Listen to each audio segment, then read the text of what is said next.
स्वागत है the deep dive में। आज हम श्री कृष्ण की जम कथा पर एक गहरी नजर डालेंगे।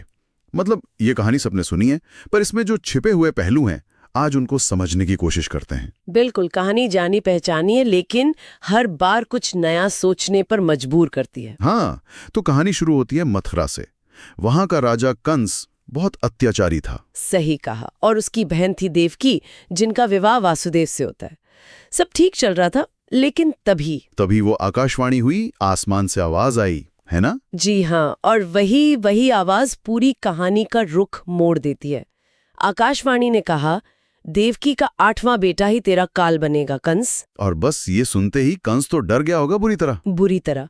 इतना डर गया कि अपनी ही बहन और बहनोई मतलब देवकी और वासुदेव दोनों को उठाकर जेल में डाल दिया। सोचिए जरा, सिर्फ एक भविष्यवाणी के डर से। कमाल है। और फिर वो सिलसिला शुरू हुआ, बहुत दुखद। हाँ, बहुत ही ज्यादा। जैसे ही देवकी को कोई संतान होती, कंस उसे मरवा देता था। 1, 2 ऐसे करके 7 बच्चों को। उफ, ये सुनना ही कितना मुश्किल है। कहानी यहाँ बहुत भारी हो जाती है। बिल्कुल, कंस का डर और उसकी क्रूरता दोनों बढ़ते जा रहे थे।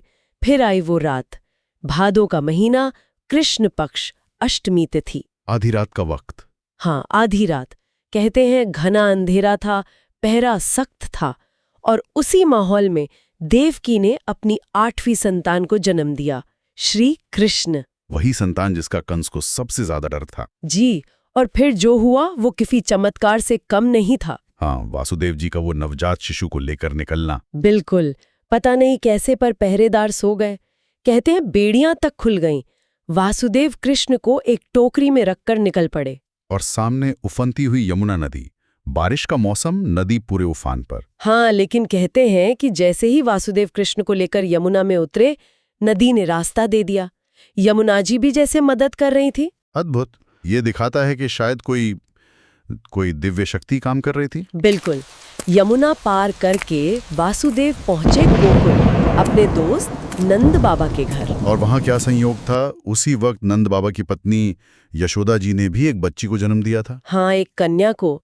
तो वासुदेव ने चुपके से, बड़ी हिम्मत का काम था ये। हाँ बिल्कुल। उन्होंने अपने बेटे कृष्ण को यशोदा के पास सुला दिया और उनकी बेटी को लेकर वापस मथुरा आ गए, उसी जेल में। ये अदला बदली तो मतलब कृष्ण के बचने के लिए सबसे जरूरी कदम था। बिल्कुल।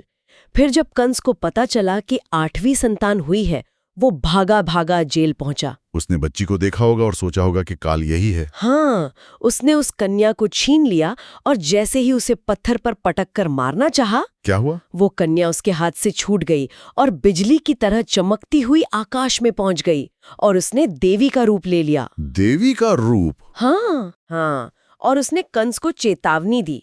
कहा, अरे मूर्ख कंस, मुझे मारकर क्या मिलेगा तुझे मारने वाला तो जन्म ले चुका है और सुरक्षित जगह पर पहुंच भी गया है। बाप रे, ये सुनकर तो कंस का राहसा धीरज भी खत्म हो गया होगा। बिल्कुल, उसका डर और बढ़ गया। लेकिन देखिए कितना विरोधाभास है।